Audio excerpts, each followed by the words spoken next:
Acre കണക്കിന് ഇതാണ്. ധനുഷ്കോടിയിലോട്ട് പോകുന്ന വഴിയാണ്. അവിടുന്ന് നോക്കുമ്പോ കാണുന്നത് ഉപ്പാണെന്നാ പറഞ്ഞത്. ഇത് ഉപ്പൊന്നുമല്ല, ഇത് വെള്ളയല്ലല്ലോ, ഇത് ചളിയാണ്.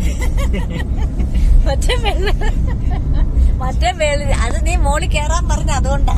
അത് തന്നെ കറക്റ്റ്. നമുക്ക് വിഭീഷണരുടെ പട്ടാഭിഷേകം നടന്ന ഒരു സ്ഥലത്തായിട്ട് കോദണ്ഡരാമ ടെമ്പിളിലോട്ടാണ് നമ്മൾ ഇനി അടുത്ത് പോകുന്നത്.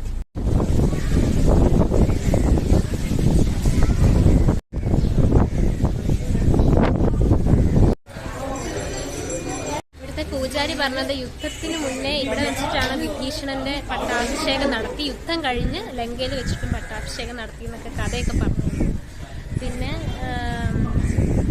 എന്താ പറഞ്ഞത്, സീതയെ തട്ടിക്കൊണ്ട് വന്നത് ശരിയായില്ല എന്ന് വിഭീഷണൻ രാവണനോട് ഉപദേശിക്കുന്നുണ്ട്.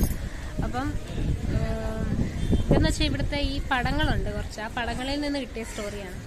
ഉപദേശിക്കുമ്പോഴത്തേനും രാവണൻ കൗൺസിലറുടെ ഒക്കെ മുന്നിൽ വെച്ച് വിഭീഷണനെ ചവിട്ടും. അപ്പം വിഭീഷണനാണെങ്കിൽ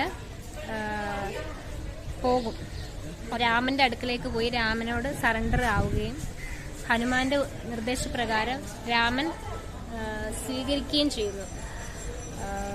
ഹനുമാന്റെ നിർദ്ദേശപ്രകാരം ശ്രീരാമൻ വിഭീഷണനെ അവരുടെ ഗ്രൂപ്പിലേക്ക് സ്വീകരിക്കുകയും ചെയ്യുന്നു. അതാണ് ഹോൾ സ്റ്റോറി വരുന്നത്.